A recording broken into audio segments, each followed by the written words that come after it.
วันที่22เมษายน2025นี้สหพันธ์นักรบเก่าแขวงหัวพันได้สำเร็จกองประชุมใหญ่ครั้งที่5อยู่ที่สโมสรเมืองสำเนือโดยการเป็นประธานของสหายพันโทสมแยดสมสบานประธานสหพันธ์นักรบเก่าแขวงมีสหายคำแพงไซสมแพงกรรมการศูนย์กลางพรรคเลขาพรรคแขวงเจ้าแขวงหัวพันสหายพลจัตวาลำพรนนจันทวงศ์คณะพรรครองประธานสหพันธ์นักรบเก่าแห่งศาสตร์ลาวมีบรรณาธิการคณะประจำการนำขันแขวงขันเมืองผู้แทนสหพันธ์นักรบเก่าถั่วแขวงหัวพันเขาห่วม104สหายกองประชุมได้รับฟังห่างบทรายงานการเมืองทางสองภาคและบทสำรวจการนำพาของคณะสหพันธ์นักรบเก่าแขวงหัวพันระยะ5 ปีผ่านมาโดยได้ตีราคาสภาพรวมในการเคลื่อนไหวจัดตั้งปฏิบัติพันขยายมติกองประชุมใหญ่ผู้แทนสหพันธ์นักรบเก่าทั่วประเทศและมติกองประชุมใหญ่ผู้แทนนักรบเก่าแขวงหัวพันสามารถผ่านพาขอยุ่งยากและสิ่งท้าทายทดสอบเฮ็ดให้การจัดตั้งปฏิบัติมติกองประชุมใหญ่ครั้งที่4สหพันธ์นักรบเก่าแต่ละขันมีผลสำเร็จหลายด้านเป็นต้นแม่นปรับปรุงทัศนะแนวคิดปลุกระดมสมาชิกนักรบเก่าปกปักรักษาเสริมขยายถาดแท้มูลเสื่อปฏิบัติประกอบส่วนเขาในการคุ้มครองรัฐคุ้มครองสังคมการปกปักรักษาและพัฒนาประเทศชาติก็คือแขวงหัวพันพร้อมทั้งหันลงหากฐานอย่างต่อเนื่องพัวพันประสานงานเป็นเอกภาพกับคณะพรรคองค์การปกครองท้องถิ่นแต่ละขันสามารถกำไดสภาพแนวคิดจิตใจความมุ่งมา่ปรารถนาของสมาชิกนักรบเก่าจัดตั้งปฏิบัติศึกษาอบรมชี้แจงอธิบายแก้ไขปัญหาขอของใจ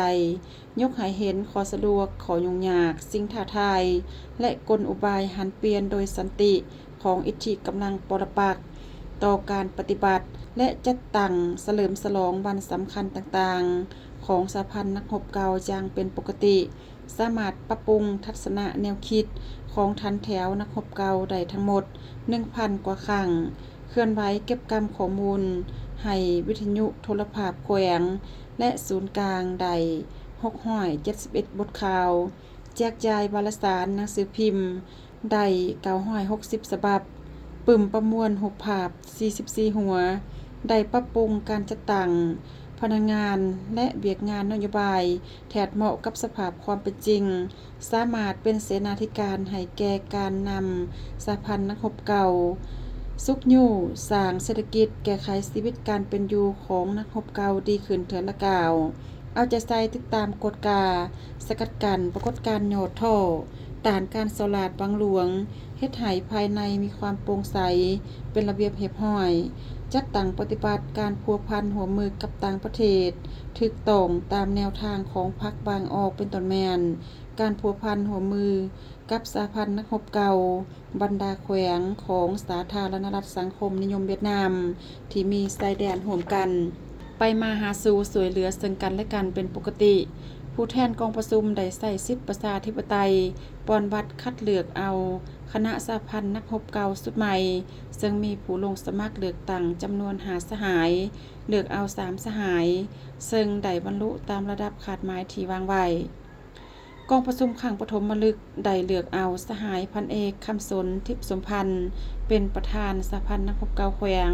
สหายพันเอกพันศรีสอนมีไซเป็นรองประธานสหายพันโทสุกัญญานามบงษาเป็นรองประธานในนี่สหายพันเอกพันศรีสอนมีไซเป็นประธานกวดกาสหายพันโทสันติบุตตะบางสีเป็นรองประธานกวดกากองประชุมยังได้เป็นเอกสารการเลือกเอาผู้แทนสมบูรณ์และสำรองไปห่วมกองประชุมใหญ่ขันแขวง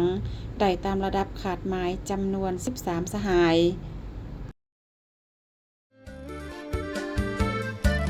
ตำรวจสืบสวนสอบสวนของตำรวจลาวมีบทบาทเลื่อมใสดังดาวพัฒนาก้าวเติบใหญ่เข้มแข็งภายใต้การนำคณะพรรคสีนำเบิ่งแยงอุ้มสู้เป็นพลังแห่งสีทางสองแจ้งอยู่ทุกเว